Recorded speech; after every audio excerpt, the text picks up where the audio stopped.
नाज़रीन इकराम, कल से पाकिस्तान का पूरा सिस्टम यरगमाल बनाया जा रहा है और एक आईनी तरमीम को गैर आईनी तरीके से मंजूर करवाने के लिए भरपूर कोशिशें की जा रही हैं, बल्कि सरतोड़ कोशिशें की जा रही हैं। लेकिन इसमें सबसे पहली जो रुकावट है वो मौलाना फजलुर रहमान साहब बन रहे हैं। सबसे पहले ये समझें कि ये आईनी तरमीम है क्या।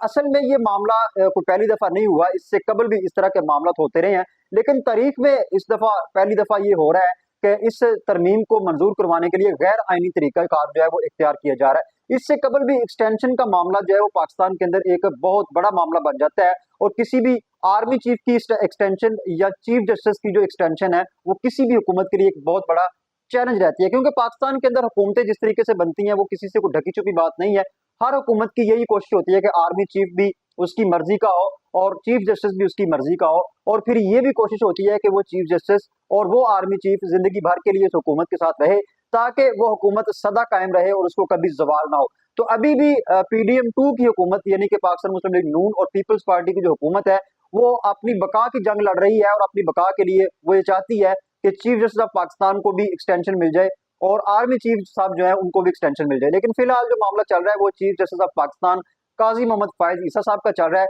जिनकी एक्सटेंशन के लिए आइन के अंदर तरमीम की जा रही है।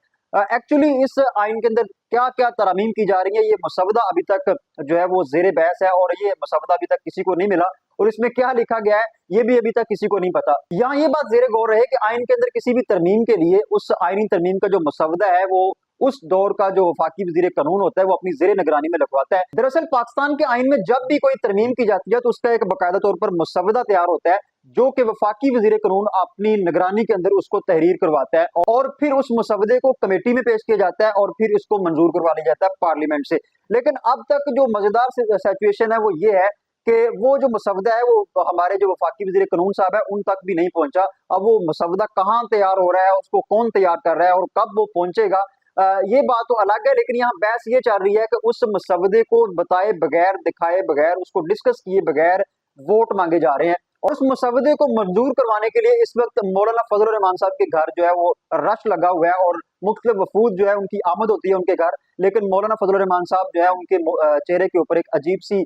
हंसी है और वो हंस कर सबको वेलकम भी करते हैं, लेकिन मामला अभी तक जो है वो लटका हुआ है। एक्चुअली मौलाना फजलुर रहमान साहब ये वो वाहिद हुकूमत है कि जिसमें मौलाना फजलुर रहमान साहब को किसी किस्म की कोई वजारत और उनका कोई हिस्सा नहीं मिला। मौलाना साहब अब वही गुस्सा जो है वो इस हुकूमती इत्तेहाद के ऊपर निकाल रहे हैं, पाकिस्तान पीपल्स पार्टी और नून लीग के ऊपर, कि आपने इससे कबल मुझे इग्नोर किया और अभी आपको जब जरूरत पड़ी है तो आप मेरे दर पर आ गए हैं। लिहाजा मौलाना फजलुर रहमान साहब अपनी अगली पिछली जो कसरें वो निकाल रहे हैं, क्योंकि इससे कबल तमाम तरह हुकूमतों में मौलाना फजलुर रहमान साहब के पास वजारतें होती है। अभी मौलाना साहब को मुख्तलिफ किस्म की वजारतें ऑफर भी की जा रही हैं, उनको सेनेट का डिप्टी चेयरमैन भी बनाने की ऑफर की गई है। इसके साथ साथ उनको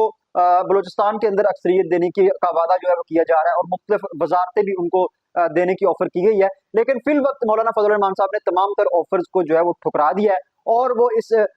तरमीम को गैर आईनी तरीके से मंजूर करवाने के लिए तैयार नहीं है। मौलाना साहब ने हुकूमत से ये मुतालबा किया है कि वो मसवदा मुझे दिखाएं ताकि हम उस मसवदे को पढ़ें कि उसमें कौन कौन सी तरमीम शामिल है और उसमें क्या कुछ तहरीर किया गया और उसके बाद हम अपनी पार्टी के साथ मशावरत करके फिर आपको वोट देंगे। लेकिन हुकूमत इस बात पे बाजिद है कि मौलाना साहब जो है वो हाथ बांध कर वोट भी डाल दे, लेकिन वो मसवदा भी ना पढ़े और ऐसे ही वो वोट डाल दे। लेकिन डेफिनेटली मौलाना साहब के ऊपर अपनी पार्टी का प्रेशर और खास तौर पर KPK के अंदर जो इस वक्त सूरत हाल बनी हुई है, मौलाना साहब उस सारी सूरत हाल के अंदर एक अहम किरदार अदा कर रहे हैं और कर सकते हैं और वो इस सूरत हाल से फायदा भी उठाना चाहते हैं, क्योंकि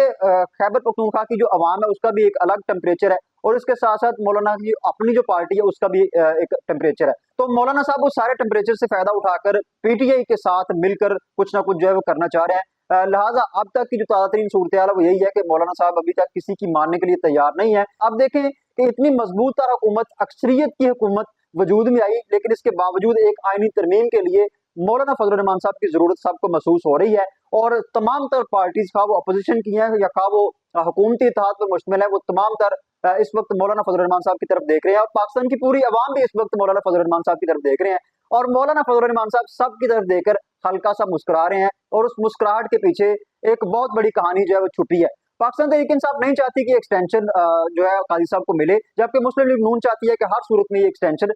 जो है वो मिलनी चाहिए। तो अब तक की जो ताज़ा तरीन सूरत हाल है वो यही है कि ये ऊंट अभी तक कहीं भी किसी भी करवट बैठता दिखाई नहीं दे रहा, लेकिन जराये के मुताबिक ये जो ऊंट है वो पीटीआई की तरफ बैठेगा और मौलाना फजल रहमान साहब और पीटीआई मिलकर ये फैसला करेंगे कि वोट देना है या नहीं देना। और डेफिनेटली वो फैसला यही होगा कि किसी भी सूरत काजी साहब को एक्सटेंशन ना दी जाए, क्योंकि काजी साहब ने अब तक जो किया है वो भी किसी से कोई ढकी छुपी बात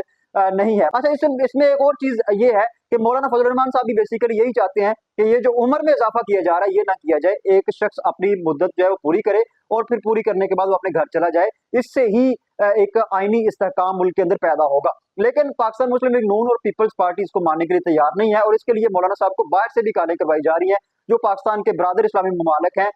डेफिनेटली मौलाना साहब के उनसे अच्छे ताल्लुकात है, तो वहां से भी मौलाना साहब को कॉल्स करवाई जा रही हैं कि मौलाना साहब दस्ते शफकत रखें और नजर शफकत फरमाकर बगैर पढ़े हमें वोट दे दें। लेकिन मौलाना ने इस दफा वोट देने से इनकार कर दिया है। तो ये थी अब तक की अपडेट्स जो हमने आपके सामने रखी। जैसे ही इस हवाले से कोई ताज़ा तरीन अपडेट्स आती हैं वो आपके सामने रखेंगे। तब तक के लिए इजाजत दीजिए। अल्लाह हाफिज।